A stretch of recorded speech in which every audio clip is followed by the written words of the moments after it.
Olá pessoal, me chamo Luiz Marcos Cândido de Almontes, sou aluno do curso de Licenciatura em Ciências Biológicas da UFP pela SEAD, do Polo de Inhuma, Piauí. E hoje vou estar falando um pouco para vocês sobre comunidades e populações, certo? Que é um assunto referente à turma do primeiro ano do ensino médio. Então, gente, para a gente saber, para a gente estudar comunidades, a gente tem que saber de uma coisa importante, que para a gente estudar isso, primeiramente, o primeiro passo que a gente tem que fazer é identificar todas as espécies que compõem aquela determinada comunidade, certo? Mas como é que a gente vai identificar todas elas? Através de coletas. E essas coletas elas têm que ser feitas ao longo de todo o ano, certo? Porque a população ela não é constante durante todo o ciclo do ano. Tem algumas populações que elas são mais propícias a existirem em determinadas estações do ano e outras em determinados meses, certo? Por isso que essa coleta ela tem que ser dinâmica, ela tem que ser constante durante todo o período para que a gente não possa deixar passar nenhuma espécie importante que compõe essa comunidade. Então, para algumas pessoas que não sabem a diferença de comunidade e de população, certo? Eu trouxe aqui para vocês que população é um conjunto de organismos de uma mesma espécie, certo? E um conjunto de populações é o que vai formar uma comunidade. E um conjunto de comunidades, certo, é o que vai estar dentro de um ecossistema. Que o ecossistema ele vai abranger tudo, tanto a comunidade biótica, a parte viva, certo, como todo o biótopo, certo, todas as condições do ambiente que são compatíveis para existir vida em um determinado ambiente, em um determinado local. E para a gente falar de comunidades, certo? Tem um fator importante, como a gente vai falar do meio, do comportamento de alguns indivíduos, a gente vai falar também sobre a sucessão ecológica. A sucessão ecológica é importante no processo da dinâmica da comunidade, certo? Porque a sucessão ecológica, pessoal, são mudanças que acontecem no ecossistema em um determinado tempo, certo? Quando essas mudanças elas se dão de forma completa, ela vai atingir o que a gente chama de clímax, certo? Que é quando a comunidade ela atinge uma estabilidade, eu não instabilidade, estabilidade, certo? Quando ela está estável, a gente diz que ela atingiu o clímax. Essas mudanças, pessoal, elas podem ser favoráveis para determinadas espécies e desfavoráveis para outras, certo? Sendo que as espécies mais simples elas vão deixando de existir, certo? E os organismos mais complexos eles vão se aprimorando cada vez mais. E dentro da comunidade, pessoal, dentro das populações, certo? A gente tem o que a gente chama de sociedade. Sociedade é como se fosse um determinado tipo de população. Só que a sociedade ela se dá pelo conceito de que os indivíduos de uma mesma espécie, ou seja, uma determinada população, tem uma divisão de trabalho ativa, certo? Por exemplo, a gente tem os indivíduos heteromorfos, certo? Como as abelhas, as formigas, os cupins, e também temos os indivíduos isomorfos, certo? Somos nós seres humanos. Iso igual, morfos mesma forma, heteromorfos formas diferentes. Então, já aqui nós podemos perceber que as abelhas elas têm formas diferentes. O macho tem uma estrutura de uma forma, a rainha tem outra, as operárias uma outra estrutura diferente. Da mesma forma as formigas, da mesma forma os cupins. Cada um tem uma função específica dentro daquela determinada população, certo? Que é o que a gente chama de intraespecíficas positivas, certo? Essas interações positivas são harmoniosas, todas elas vão desencadear, vão exercer, melhor dizendo, um papel importante para aquela determinada população, e esse papel, pessoal, ele vai somar de forma bem positiva para toda a população, ou seja, cada um vai exercer um papel diferente e no final vão ter um resultado bem positivo, certo? Que é o que a gente chama de interações intraespecíficas positivas. nós temos as intraespecíficas positivas, como também temos as intraespecíficas negativas, que é o que a gente vai falar agora.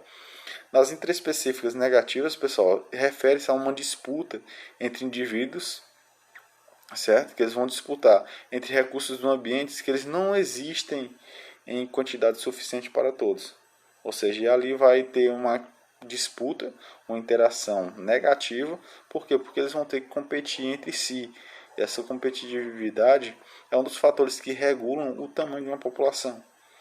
Certo? Como, por exemplo, a gente tem a disputa por alimentos de animais da mesma espécie. Certo? Nós temos disputas das plantas por luz, por água, por um solo mais rico em nutrientes. Certo? Nós temos a disputa de machos por uma fêmea no período de reprodução. Certo? E essas disputas elas se dão de forma negativa.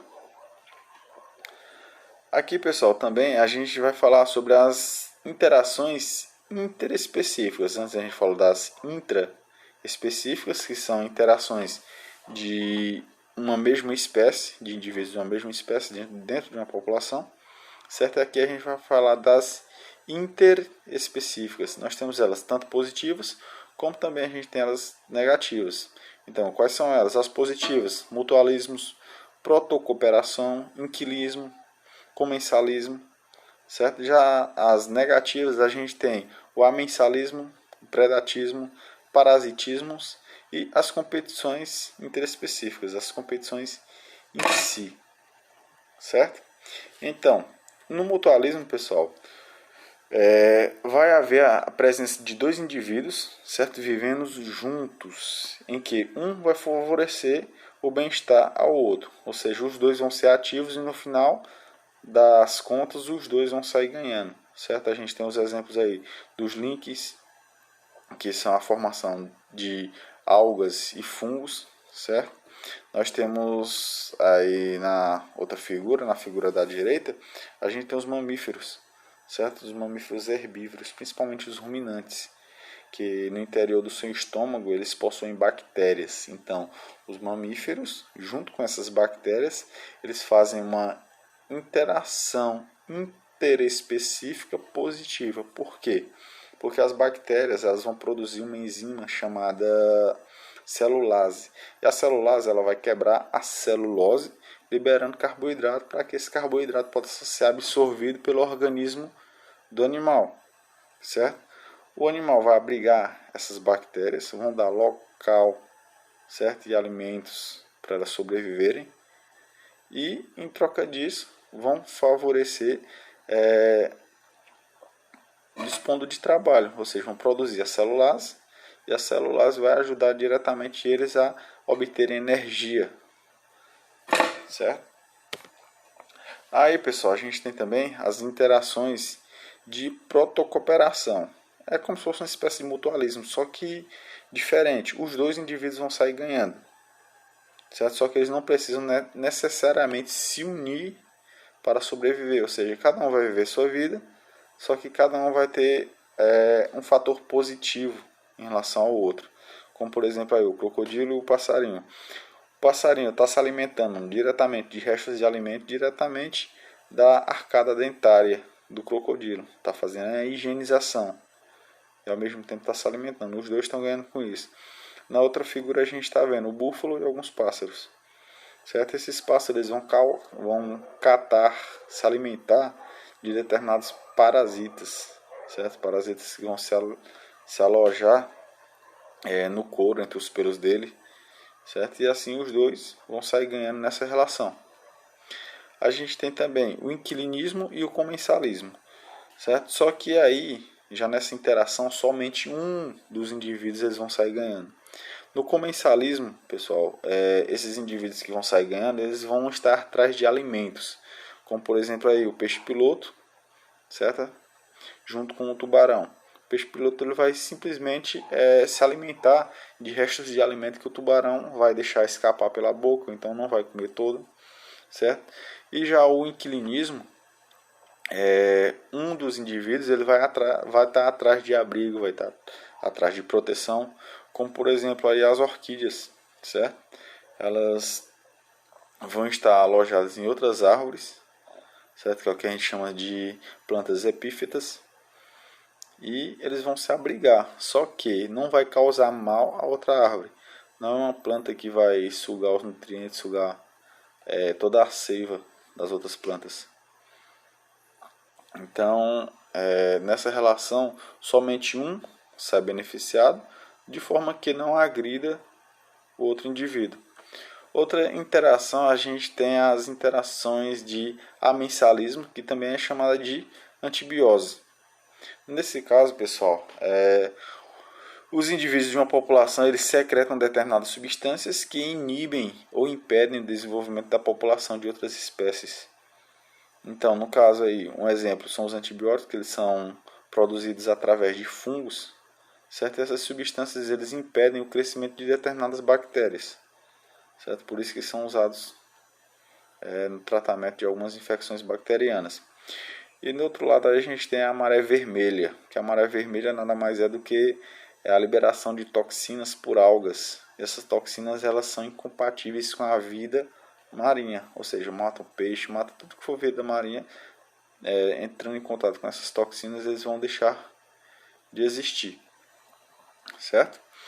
Nós temos o predatismo também, que é quando o consumidor ele mata e come outro indivíduo suprimido da população. A gente tem 4 tipos de predatismos, só que somente 3 vai interferir diretamente no número populacional, certo? São os carnívoros, os herbívoros e os onívoros. Os carnívoros se alimentam de outros animais vivos, certo? Os herbívoros de plantas e os onívoros também, tanto de animais como também de plantas. No outro ambiente a gente vai ter os detritívoros, certo? Os detritívoros eles vão se alimentar de animais, de restos de plantas também, mas são animais que já estão mortos, certo? Vão se alimentar de detritos. Então eles não vão influenciar diretamente no número populacional daquele ambiente, porque raciocinando eles já não estão fazendo parte dessa contabilidade. A gente tem os parasitismo, que é quando o consumidor, o parasita, ele retira seus alimentos do corpo de um organismo vivo, que é o que a gente chama de hospedeiro, prejudicando-o, mas geralmente não o matando. E a gente tem os parasitas aí, os parasitas que vão viver dentro dos organismos, por exemplo, o Ascaris lumbricoides, certo? Que são as famosas lombrigas que está dentro do intestino do ser humano, certo? Pode se alojar também em outros animais. E também na outra foto a gente tem os ectoparasitas, certo? Que são os piolhos, que são os pedículos humanos capites. E em relação à competição interespecífica, ela vai ocorrer quando 2 ou mais populações específicas diferentes disputam o mesmo recurso no ecossistema. Ou seja, aí a gente está vendo a foto de uma onça e de um lobo, certo? Que vão disputar do veado, que o veado ele faz parte da cadeia alimentar desses 2 indivíduos. Então eles vão ter que competir para ver qual vai se alimentar, ou seja, é um recurso que ele é limitado, certo? Um dos 2 vai sair perdendo. E aqui, pessoal, a gente tem as principais características de uma população. A gente tem uma delas que é a densidade. Densidade, quando a gente fala de densidade, a gente está falando de quantidade, de massa, certo? Que corresponde ao número de indivíduos de uma população em uma determinada unidade diária, certo? Ou volume. E essa determinada quantidade de população, quantidade de indivíduos, ela vai ser medida como? Através da taxa de crescimento. Como é que se mede a taxa de crescimento de uma determinada população? A gente vai pegar a taxa de natalidade, certo? Mais a taxa de imigrantes, subtraindo pelo resultado da soma entre a taxa de mortalidade e a taxa de emigrantes, certo? Que aí a gente vai ter a taxa de crescimento populacional daquela determinada população. Outro fator também que a gente vai ter que identificar, ter que contabilizar também, é o potencial biótico. O que é o potencial biótico? É a capacidade de indivíduos de proliferarem, de crescer, de reproduzir, se adaptarem em determinado ambiente e conseguirem produzir cada vez mais, certo? Se multiplicarem.